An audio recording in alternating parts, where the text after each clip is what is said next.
അസ്സലാമു അലൈക്കും വറഹ്മത്തുള്ളാഹി തആല വബറകാതുഹു. ബിസ്മില്ലാ വൽഹംദുലില്ലാ വസ്സലാത്തു വസ്സലാമു അലാ മുഹമ്മദ് റസൂലുള്ളാഹ്. എല്ലാവരും ന്യൂ ഇയർ ആഘോഷത്തിന്റെ ഒരു കെട്ടുകളൊക്കെ വിട്ടിട്ട് നിൽക്കുന്ന സമയമാണ്. പുതുവർഷത്തിലേക്ക് നമ്മൾ കടക്കുമ്പോൾ നമുക്ക് പുതുവർഷം ഉണ്ടോ ഇല്ലേ എന്നുള്ളത് വേറെ ചർച്ച.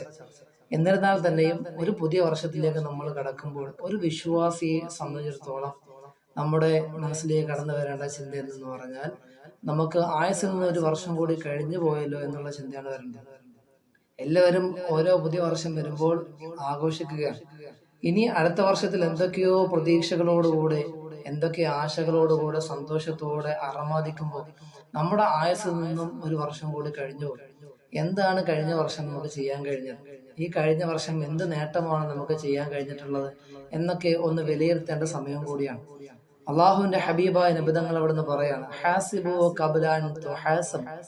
നിങ്ങൾ എന്ത് വേണം, നിങ്ങൾ സ്വന്തമായി വിചാരണ ചെയ്യണം. എപ്പോഴും നിങ്ങൾ വിചാരണ ചെയ്തുകൊണ്ടേയിരിക്കണം. ഖബ്ല അൻ തുഹാസബു, നിങ്ങളെ വിചാരണ ചെയ്യപ്പെടുന്നതിന് മുന്നേ. നമ്മളെയൊക്കെ അള്ളാഹു വിചാരണ ചെയ്യുന്നതിന് മുമ്പ് സ്വന്തമായി നമ്മളൊന്ന് വിചാരണ ചെയ്യേണ്ട ഒരു സമയവും കൂടിയാണ്. ആയുസ്സിൽ നിന്നൊരു വർഷം പോവുക എന്ന് പറഞ്ഞാൽ നിസ്സാരമായ ഒരു കാര്യമല്ല. അള്ളാഹു എന്ന അനുഗ്രഹങ്ങളിൽ രണ്ട് അനുഗ്രഹങ്ങളുടെ വിഷയത്തിൽ നിങ്ങൾ വഞ്ചിതരാകരുതെന്നാണ്. നിഅമതാനി മഗ്ബൂനുൻ ഫീഹിമാ കസീറുൻ മിനൻ നാസ്. അധികരിച്ച ആളുകളും വഞ്ചിതരായി പോകുന്ന രണ്ട് അനുഗ്രഹങ്ങളാണ് അസ്ഹത്ത് വൽ ഫറാഗ്, ഒഴിവ് സമയവും അതുപോലെ തന്നെയാണ് നമ്മുടെ ആരോഗ്യവും എന്ന് പറയുന്നത്. ആരോഗ്യം എപ്പോഴും നമുക്ക് ഉണ്ടായിക്കൊള്ളണമെന്നില്ല.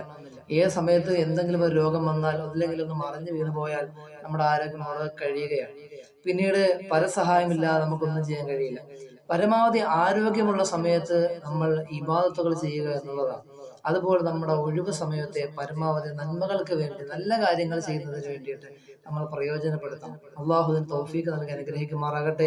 ഇനിയുള്ള ഒരു പുതിയ വർഷത്തിലേക്ക് നമ്മൾ കടക്കുമ്പോൾ നമുക്ക് എല്ലാവിധ സന്തോഷവും സമാധാനവും അള്ളാഹു നമുക്ക് നിലനിർത്തി തരട്ടെ. എല്ലാവിധ ബലാഗും മുസീബത്തുകളും എല്ലാം അള്ളാഹു മാറ്റി തരട്ടെ. നമ്മുടെ ഹലാലായ മുറാദുകൾ അള്ളാഹു ഹാസിലാക്കി തരട്ടെ. ആമീൻ ബിറഹ്മതിക യാ അർഹമർ റഹീം.